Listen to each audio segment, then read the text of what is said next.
அஸ்ஸலாமு அலைக்கும். Welcome to நித்தம் நித்தம் நெல்லுச்சோறு.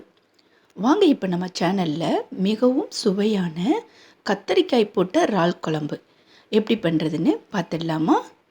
இந்த இறால் குழம்பை வச்சு சாப்பிட்டா ஒரு சட்டி சோறும் காலியாகிடுங்க. அந்தளவுக்கு டேஸ்ட் ரொம்ப நல்லாயிருக்கும். வாங்க தேவையான பொருட்களை பார்த்துடலாம். இந்த இறால் குழம்பு செய்கிறதுக்கு நான் கொஞ்சமாக இறால் எடுத்திருக்கேன். இறால் எடுத்து நல்லா சுத்தம் பண்ணி கழுவி இப்படி வச்சுக்கிறேங்க.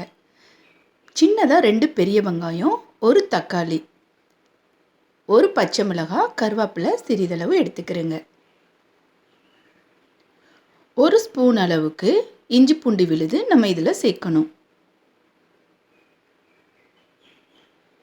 நான் 4 கத்திரிக்காவை இப்படி நீளமாக வெட்டி ஒரு தண்ணியில் நல்லா அலசிட்டு இப்படி தண்ணியில் ஊற வச்சுருக்கேன். இப்படி வச்சாதான் கத்திரிக்காய் கருக்காமல் இருக்கும். அதனால் இந்த மாதிரி 4 கத்திரிக்காவை வெட்டி வச்சுக்கிறேங்க. அரை மூடி தேங்காவை கட்டியாக பால் எடுத்து இப்படி வச்சுருக்கேன். இது தலைப்பால் மட்டும்தான். வாங்க இப்போ எப்படி செய்கிறதுன்னு பார்த்துடலாம். சட்டி அடுப்பில் வச்சு ஸ்டவ்வை ஆன் பண்ணிக்கிறேங்க. இப்போ சட்டி நல்லா காஞ்சதும் இதில் தேவையான அளவு நம்ம எண்ணெயை சேர்த்துக்கிறணும். நான் ஒரு குழிக்கரண்டி அளவு எண்ணெயை சேர்த்துக்கிறேன். இப்போ எண்ணெய் நல்லா காஞ்சிருச்சு. இதில் நம்ம வெட்டி வச்ச வெங்காயத்தை சேர்த்துக்கலாம்.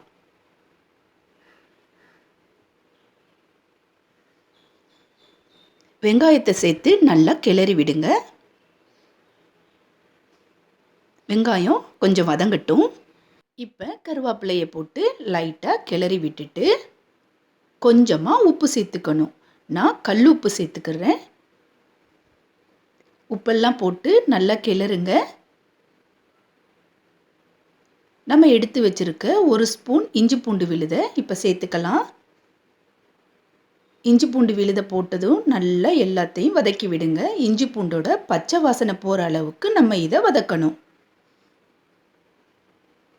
இப்போ தக்காளியை சேர்த்துக்கணும். தக்காளியை சேர்த்து தக்காளி கொஞ்சம் மசிகிற அளவுக்கு நல்லா வதக்கிக்கிறங்க.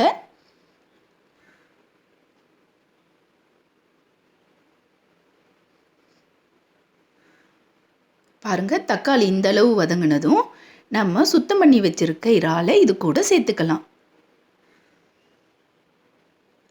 பச்சை மிளகாயையும் சேர்த்துக்கணும். இப்போ எல்லாத்தையும் நல்லா கிளறி விடுங்க. இந்த இறால் குழம்பு ரொம்ப டேஸ்ட்டாக இருக்கும். நம்ம இதில் தேங்காய் பாலும் சேர்க்கறதுனால டேஸ்ட்டுக்கு பஞ்சமே இல்லை. அந்தளவுக்கு அட்டகாசமாக இருக்கும். கண்டிப்பாக ஒரு தடவை ட்ரை பண்ணி பாருங்கள். இப்போ இந்த டைமில் நம்ம வெட்டி வச்ச கத்திரிக்காவை சேர்த்துக்கலாம். இப்போ கத்திரிக்காவை போட்டு நல்லா கிளறி விடுங்க.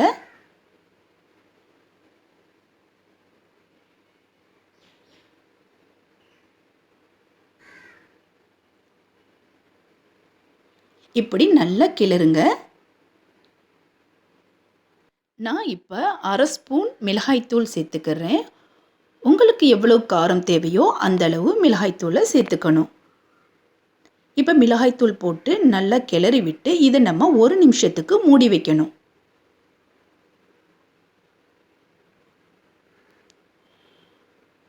ஒரு நிமிஷத்துக்கு அப்புறம் திறந்து பார்க்கலாம். வாவ், பாருங்கள், தகதகன்னு எண்ணெய் பிரிஞ்சிருக்கு. இப்போவே பார்க்குறதுக்கு நல்லா இருக்குது. இருந்தாலும் இந்த கத்திரிக்காயெலாம் நல்லா வேகணும்.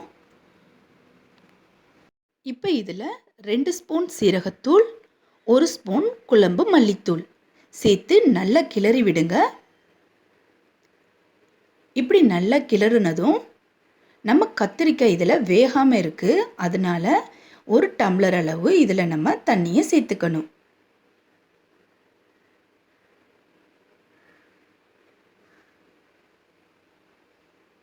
காய் வேகிற அளவுக்கு தண்ணி சேர்த்துக்கிறேங்க.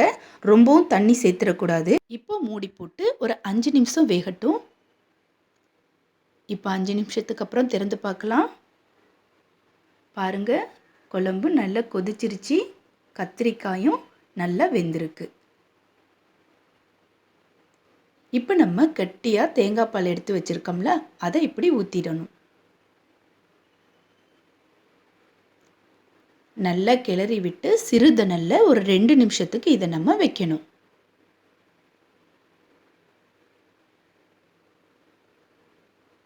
வாவ் பாருங்க, ரொம்ப டேஸ்டியான கத்திரிக்காய் போட்ட இறால் குழம்பு தயாராகிருச்சு.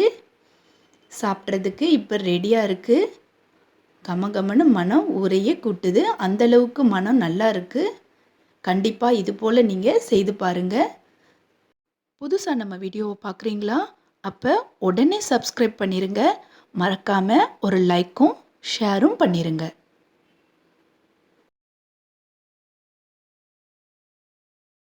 இப்போ சூடான சோறு ரெடியாக இருக்குது. நம்ம ஆக்கி வச்ச கமகமக்கும் கத்திரிக்காய் போட்ட இறால் குழம்ப ஊற்றி சாப்பிடலாம் வாங்க.